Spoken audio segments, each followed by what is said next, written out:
नमस्कार साथियों, आप सभी का GS by Prem Chauhan YouTube channel पर स्वागत है। हम पढ़ रहे थे हमारे अधिकार नाम से हमने एक सीरीज स्टार्ट की थी जिसमें हम हमारे जो मूल अधिकार है संविधान में हमें संवैधानिक रूप से जो मूल अधिकार प्रदान किए गए हैं फंडामेंटल राइट, उनके बारे में पढ़ रहे थे जो सभी लोगों को पढ़ने जरूरी है। अपने अधिकारों का सभी को ज्ञान होना चाहिए।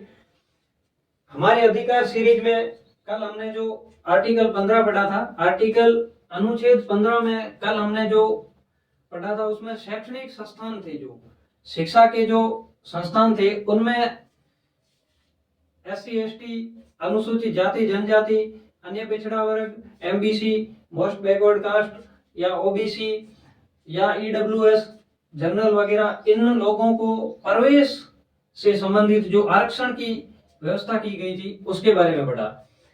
आज हम पढ़ेंगे अनुच्छेद 16, आर्टिकल 16 में। आज हम सरकारी नौकरियों में जो गवर्नमेंट जॉब में जो सरकार के द्वारा आरक्षण प्रदान किया जाता है उसके बारे में पढ़ेंगे। आज हम पढ़ेंगे आर्टिकल 16। आर्टिकल 16 में इसका एक नाम दिया गया है, इसका नाम है अवसर की समानता। लोक नियोजन में अवसर की समानता, कोई भी सरकारी नौकरी हो उनमें सभी लोगों को अवसर की समानता रहेगी। इसमें किस जगह समानता नहीं रहेगी या किस जगह पे समानता रहेगी वो भी आगे हम पढ़ेंगे। समानता के लिए कुछ बाध्यताएं भी जरूरी है। इसके लिए अवसर की समानता, equality of opportunity, equality of opportunity है, इसकी कुछ सीमाएं भी है। हम कहीं पे जाके खड़े हो जाएंगे, हमारे पास कोई योग्यता नहीं है फिर भी हमें नौकरी दी जाए। राज्य इसमें योग्यता के लिए नियम भी बना सकता है, जैसे कि शैक्षणिक योग्यता या कोई उम्र एज की योग्यता। इस तरह से सरकार नियम बना सकती है। कोई भी राज्य है जो शैक्षणिक रूप से, इसके अलावा और भी कुछ नियम है जो उनकी योग्यता होना जरूरी है। हमारे पास जैसे कि कोई जॉब निकली है तो उस जॉब में उसकी फॉर्म भरने की जो योग्यता है वो अगर ग्रेजुएशन पास है और हम अगर 10th पास है तो जाके फॉर्म भरेंगे तो वहां पे हमें जॉब नहीं मिलेगी, क्योंकि इसकी कुछ सीमाएं भी है। राज्य ने इसकी एक परिभाषा दी है कि राज्य केवल धर्म, मूल वंश, जाति, लिंग, जन्म स्थान, उद्भव और निवास के आधार पर कोई भेदभाव नहीं करेगा। राज्य के द्वारा सरकारी नौकरी में केवल धर्म, मूल वंश, जाति, लिंग, जन्म स्थान, उद्भव और निवास स्थान के आधार पर राज्य सरकारी नौकरी प्रदान करने में आपसे कोई भेदभाव नहीं करेगा। यह जो आर्टिकल 16 है यह आर्टिकल 15 का विस्तारित रूप है, क्योंकि इसमें दो और ऑप्शन जोड़ दिए गए, उद्भव और निवास। राज्य आपके उद्भव, आप कहां से हो और आपका निवास कहां पर है, इस आधार पर भी आपसे कोई भेदभाव नहीं करेगा। लेकिन इसकी भी सीमाएं हैं। कुछ राज्यों में निवास स्थान की अनिवार्यता कर दी गई है। जैसे कि शुरुआत में 3-4 स्टेट थे, हिमाचल प्रदेश, मणिपुर और त्रिपुरा, और इसके अलावा आंध्र प्रदेश था। इन स्टेट में निवास की कुछ जो इन राज्यों के पिछड़े एरिया थे, पिछड़े एरिया के लिए कुछ क्षेत्र में निवास की अनिवार्यता कर दी गई थी, लेकिन बाद में इन राज्यों में हटा दिया गया। अभी वर्तमान में 2014 में जो आंध्र प्रदेश से अलग होकर एक तेलंगाना स्टेट बना था, तेलंगाना और आंध्र प्रदेश स्टेट में अभी भी निवास की जो योग्यता है उसको जारी किया गया है। निवास की योग्यता के लिए भी, इसको चैलेंज करने के लिए भी सुप्रीम कोर्ट में कई बार केस दर्ज हो चुके हैं, लेकिन अभी आंध्र प्रदेश और तेलंगाना स्टेट में निवास की योग्यता है। हम अगर कोई गवर्नमेंट जॉब लेना चाहते हैं तो उसमें योग्यता जरूरी है, शैक्षणिक योग्यता बहुत ही जरूरी है।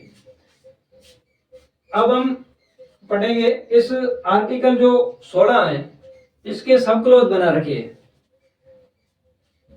इसमें आर्टिकल 16(1) और आर्टिकल 16(2), इन दोनों में आर्टिकल 16(1) और आर्टिकल 16(2), इन दोनों में SC/ST आरक्षण। आर्टिकल 16(1) और आर्टिकल 16(2) में जिस रिजर्वेशन की मांग की गई है वो रिजर्वेशन अनुसूचित जाति और जनजाति के लिए ही है, ओनली सिर्फ इन दो SC/ST कैटेगरी के लिए आरक्षण की व्यवस्था की गई है। इनमें बताया गया है कि SC/ST को जो शुरुआत में संविधान जिस समय बना था उस टाइम ही जो आरक्षण की व्यवस्था की गई थी उसके बारे में जो लिखा गया है, इसमें लिखा गया है कि आर्टिकल 16(1) में लिखा गया है कि जो SC/ST के लोग हैं, इनको आरक्षण दिया जाना जरूरी है, क्योंकि ये कई सालों से शिक्षा और आर्थिक रूप से पिछड़े हुए थे, इसलिए इनको आरक्षण की व्यवस्था की गई थी। आर्टिकल 16(1) इसमें लिखा गया ये जो पदोन्नति में आरक्षण, पदोन्नति, पेंशन, ग्रेजुएटी, अवकाश, इन सभी में SC/ST को जो पदोन्नति इनमें जो आरक्षण दिया जाएगा, सभी में इनको सबसे पहले इनके हितों का ध्यान रखा जाएगा, क्योंकि इन दो आर्टिकल में सिर्फ इनके लिए ही आरक्षण के लिए ही लिख रखा है। पदोन्नति का नियम है जो 77वां संविधान संशोधन 1995 में 77 कॉन्स्टिट्यूशन अमेंडमेंट 1995 के अंदर इन्होंने जो पदोन्नति में आरक्षण था उसको पेंशन, ग्रेजुएटी, अवसर, अवकाश आदि में जो विस्तार रूप दे दिया था। और जो आरक्षण 16, अब जो हम आगे के आर्टिकल पढ़ेंगे, जो आर्टिकल सब क्लॉज 16(3), 16(4) और 16(5), ये आर्टिकल 16 सब क्लॉज 3, 4 और 5 ये दोनों ही जो आर्टिकल 16 सब क्लॉज 1 और 2 इन दोनों के ही विरोधी है। तो हम अब पढ़ेंगे आर्टिकल 16(3) के बारे में।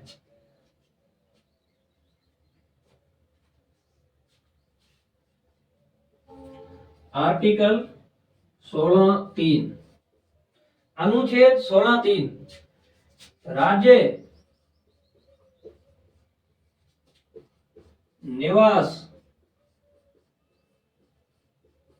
की अनिवार्यता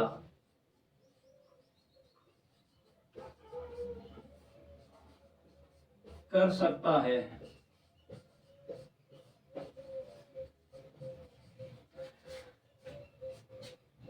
संविधान की व्याख्या में जो उच्चतम न्यायालय ने, सुप्रीम कोर्ट ने संसद को यह शक्ति दी कि आप किसी भी राज्य में या किसी विशेष क्षेत्र में, जिस क्षेत्र में उस एरिया में रहने वाले जो पिछड़े हुए वर्ग है उनको अगर लोक नियोजन सरकारी नौकरी में पूर्ण रूप से अवसर नहीं मिल रहा है तो आप उन जगह पर निवास स्थान की अनिवार्यता लागू कर सकते हो। अभी वर्तमान में सिर्फ आंध्र प्रदेश स्टेट और तेलंगाना में ही है, इसके अलावा किसी भी स्टेट में नहीं है। निवास की जो अवधारणा थी यह सुप्रीम कोर्ट ने अपने एक वर्डिक्ट में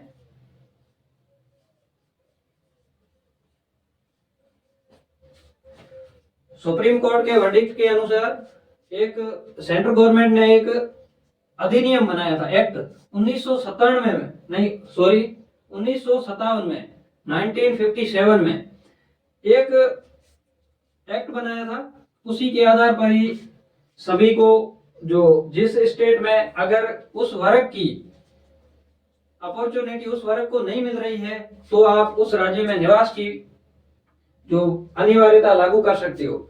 लेकिन बाद में 1979 में इसे हटा दिया गया था और अभी सिर्फ तेलंगाना और आंध्र प्रदेश स्टेट, पहले आंध्र प्रदेश एक ही था उसमें लागू था, उसके बाद में जो तेलंगाना स्टेट 2014 में बना तो तेलंगाना स्टेट में भी लागू है। इसके बाद में हम अब पढ़ेंगे इससे आगे के जो आर्टिकल है उनके बारे में।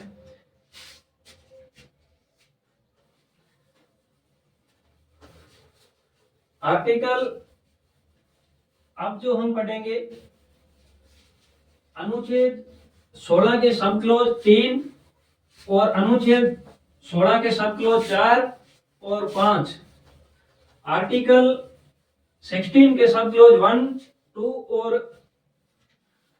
2 है जिनके अपवाद है। अब जो हम आर्टिकल पढ़ेंगे वो आर्टिकल अनुच्छेद 16, 3, 4 और 5, यह आर्टिकल 16 1 और 2 के विरोधी है।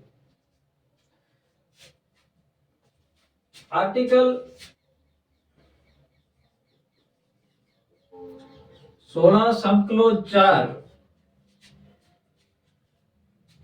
आर्टिकल 16 का सब क्लोज, हमने जो अभी आर्टिकल 16 3 पढ़ा था, आर्टिकल 16 3 में ही जो निवास की अनिवार्यता है जो आर्टिकल 16 3 में की गई थी। अब हम पढ़ेंगे आर्टिकल 16 4, इसमें पिछड़े वर्ग को आरक्षण।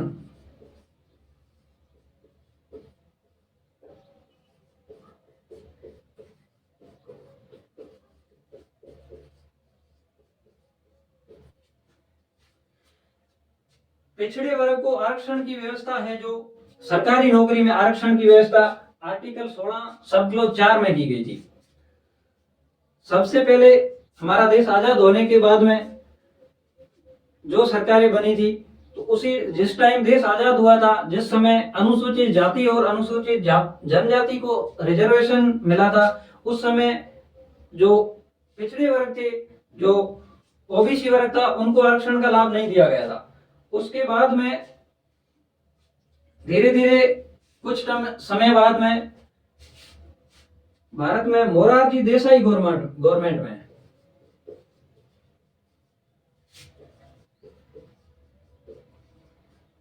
मोरारजी देसाई सरकार ने एक आयोग का गठन किया था, वीपी मंडल आयोग।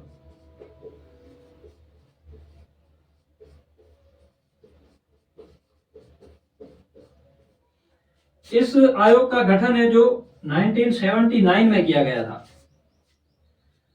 मोरारजी देसाई ने सरकार ने वीपी मंडल आयोग का गठन 1979 में किया था और इस आयोग ने अपनी रिपोर्ट 1980 में 1980 में इस आयोग ने अपने 1 साल के कार्यकाल में ही सरकार को रिपोर्ट दे दी गई थी। लेकिन उस समय यह आरक्षण लागू होता उससे पहले ही मोरारजी देसाई सरकार थी जो गिर गई थी। सरकार संसद में अपना बहुमत सिद्ध नहीं कर पाई, इसलिए सरकार मोरारजी देसाई ने अपने पद से इस्तीफा दे दिया। इसके बाद में इस आयोग ने जो सिफारिशें दी थी, कहा कि आप जो पिछड़ा वर्ग है, इन्होंने पिछड़ा वर्ग को कितनी जातियां हैं भारत में, इन्होंने कहा कि 3743 जातियां हैं।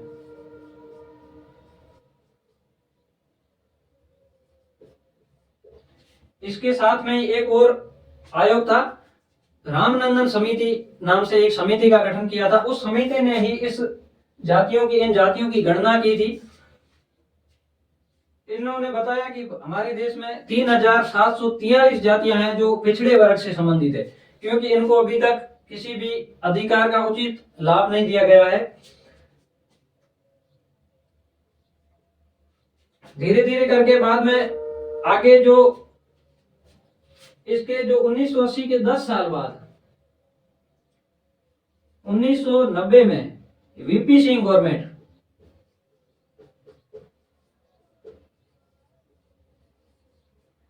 इन्होंने ओबीसी को, जो ओबीसी वर्ग था, उनको आरक्षण देने के लिए जो प्रावधान कर दिए, ओबीसी को आरक्षण का प्रावधान,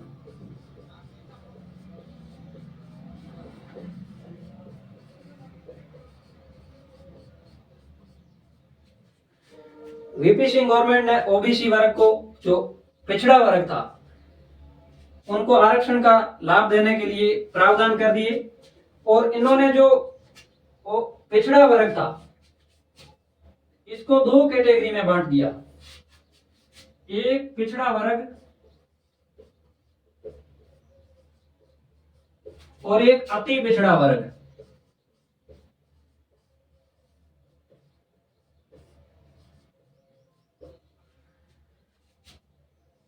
नाइनटीन 92 में सरकार ने इस पिछड़े वर्ग को दो कैटेगरी में बांट दिया, और वो जो पिछड़ा वर्ग था, इन्हें 27% आरक्षण देने के लिए 1990 में आरक्षण दे दिया। इसके बाद में आरक्षण देते ही एक केस दायर हो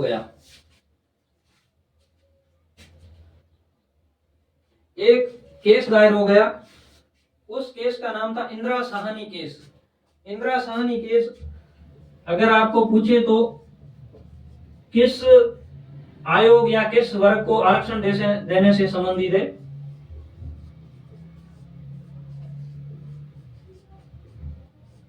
वर्सेज भारत सरकार।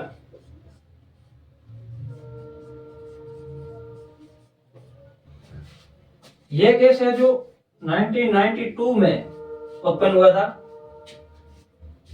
इस केस में इंदिरा साहनी केस में न्यायालय के अंदर जो ओबीसी वर्ग या पिछड़े वर्ग को जो आरक्षण के लिए जो प्रावधान किए गए थे, उन प्रावधानों को चुनौती देने के लिए एक सुप्रीम कोर्ट में इंदिरा साहनी केस हुआ। यह एक वकील थे, इन्होंने कहा कि ओबीसी वर्ग को, जो पिछड़ा वर्ग है, उन्हें 27% आरक्षण देना संविधान के खिलाफ है। इस केस की सुनवाई के बाद में जो सुप्रीम कोर्ट के एक जो वर्डिक्ट आया, सुप्रीम कोर्ट ने जो फैसला दिया था, यह फैसला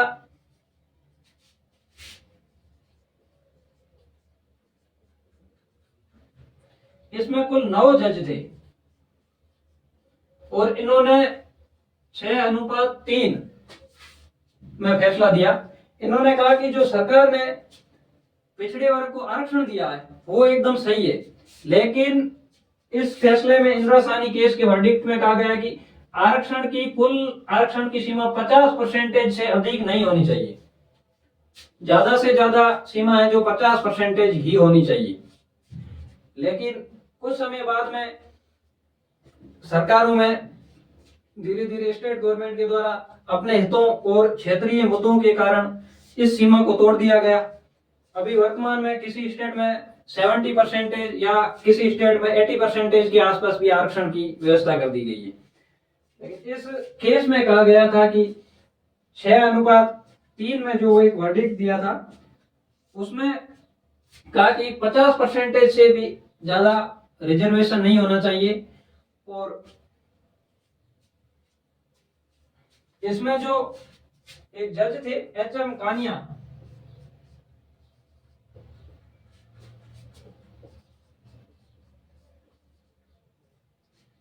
इस केस को सुनने वाले जो मुख्य जज थे, उस पीठ के अध्यक्ष थे एच.एम. कानिया।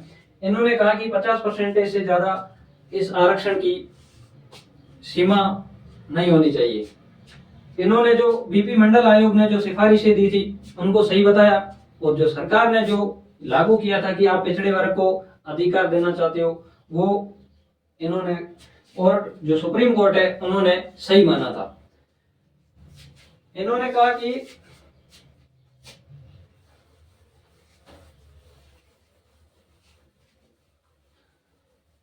सुप्रीम कोर्ट के द्वारा एक अपना जो फैसला दिया गया था, जो वर्डिक्ट दिया गया था, उसमें कहा गया कि भारत के राष्ट्रपति के आदेश से, इसमें एक आर्टिकल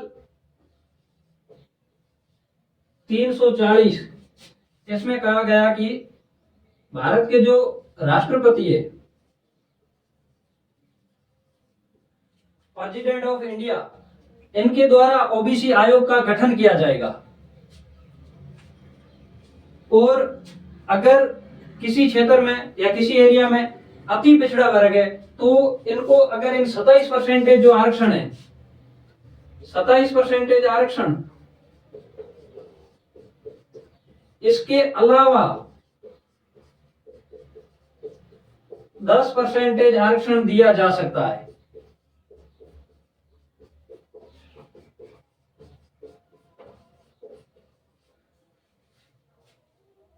सुप्रीम कोर्ट ने कहा कि अगर किसी एरिया में पिछड़ा वर्ग की स्थिति अधिक खराब है तो उनको 27% के अलावा 10% जो आरक्षण दिया जा सकता। इसकी भी एक सीमा लागू की कि इन्होंने जो आयोग बनाने के लिए कहा था 1992 में, इसके 5 साल तक यह जो आरक्षण है, आयोग बनने के या इस वर्ग को आरक्षण मिलने के 5 वर्ष बाद तक, 1997 तक ही 5 वर्ष तक ही इनको आरक्षण का अगर किसी क्षेत्र में है तो उनको अधिक लाभ दिया जा सकता है। इसके बाद में जो इन्होंने एक सीमा लागू की थी, उस सीमा को सरकारों ने, जो अपने देशी राज्यों ने अपने हितों को, क्षेत्रीय मुद्दों के कारण इस सीमा को तोड़ दिया गया। और इस केस में जो ओबीसी को, जो पिछड़ा वर्ग को जो आरक्षण दिया गया है,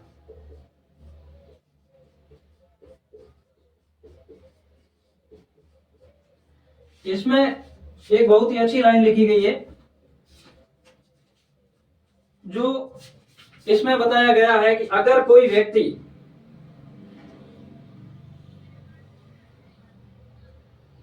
व्यक्ति है जो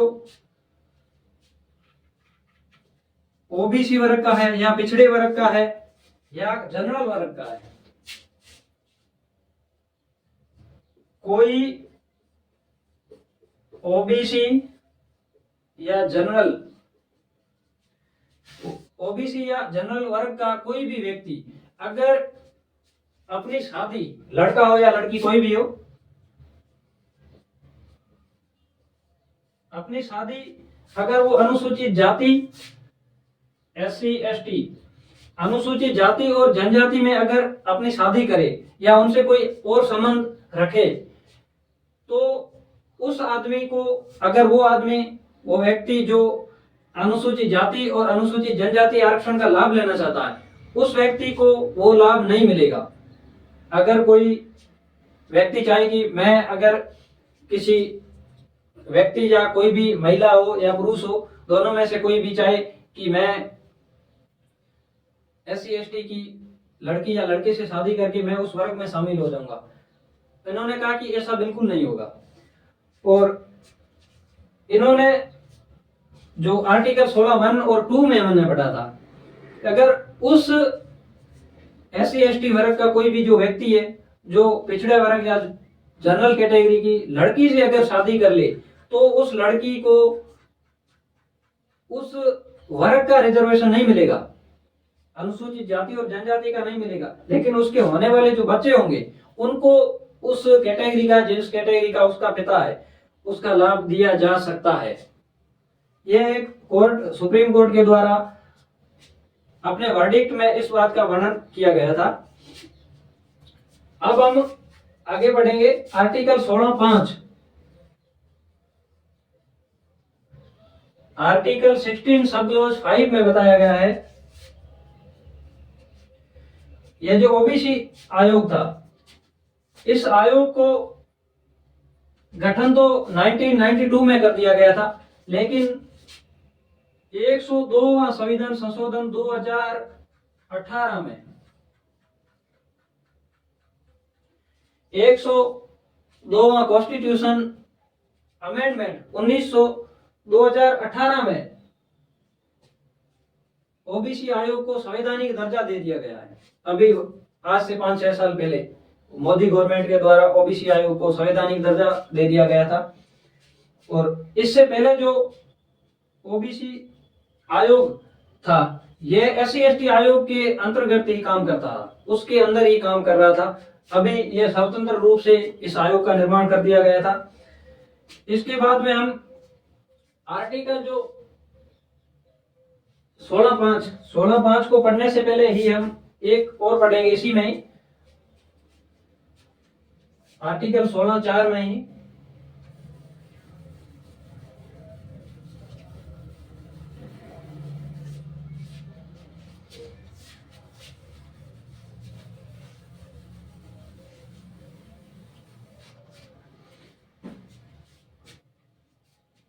आर्टिकल 16(5) में तो बताया गया है कि राज्य धर्म के आधार पर विभेद कर सकता है। धर्म के आधार पर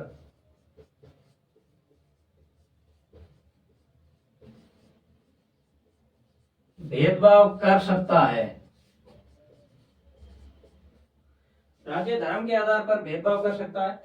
इससे पहले हम पढ़ेंगे कि अभी जो केंद्र सरकार थी उन्होंने ईडब्ल्यूएस कैटेगरी एक बनाई थी,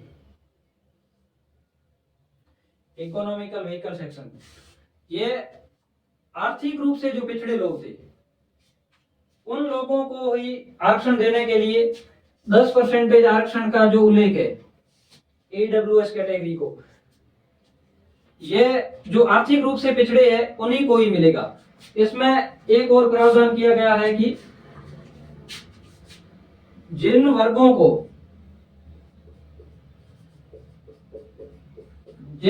को पहले से ही आरक्षण मिला हुआ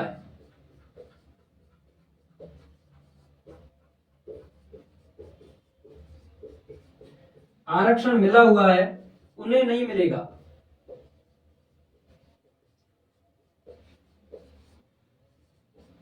जिन वर्गों को पहले आरक्षण मिला हुआ है वो ईडब्ल्यूएस कैटेगरी से बाहर रहेंगे।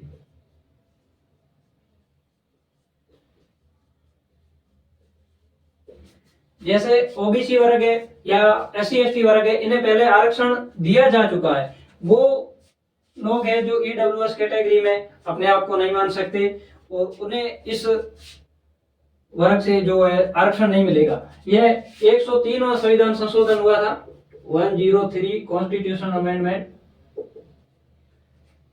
103वें संविधान संशोधन के तहत सरकार ने इस ईडब्ल्यूएस कैटेगरी के लिए सरकारी नौकरियों में आरक्षण की व्यवस्था की थी। इसके बाद में एक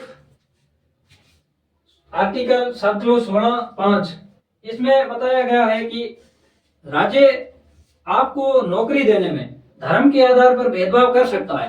धर्म के आधार पर भेदभाव का एग्जाम्पल से अगर हम समझे तो अगर किसी मंदिर में पुजारी की नियुक्ति करनी हो, मंदिर में पुजारी नियुक्ति या मदरसे में शिक्षक या कोई धर्म से संबंधित यहाँ पर शिक्षा दी जाती हो, उनके लिए जैसे मदरसे में किसी शिक्षक की अगर नियुक्ति करनी हो तो राज्य उनके लिए धर्म को एक नियम के रूप में लागू कर सकता है, लेकिन पूर्ण रूप से लागू नहीं कर सकता। कुछ जगह पर जो अलग धर्म के वो भी लोग हैं, जो हिंदू धर्म के लोग भी मदरसे में पढ़ा रहे हैं, लेकिन राज्य को एक व्यवस्था दी गई है कि आप धर्म के आधार पर अगर मंदिर में किसी पुजारी की नियुक्ति करनी हो, अगर सरकार जिन मंदिरों को सरकार रेगुलेट करती है, जिनमें सरकार पार्टिसिपेट करती है, उनको कहा गया है कि इन मंदिरों में नियुक्ति के लिए किसी धर्म की योग्यता का होना जरूरी है। इस तरह से आज हमने जो आर्टिकल 16 अवसर की समानता, लोक नियोजन में अवसर की समानता पढ़ा है।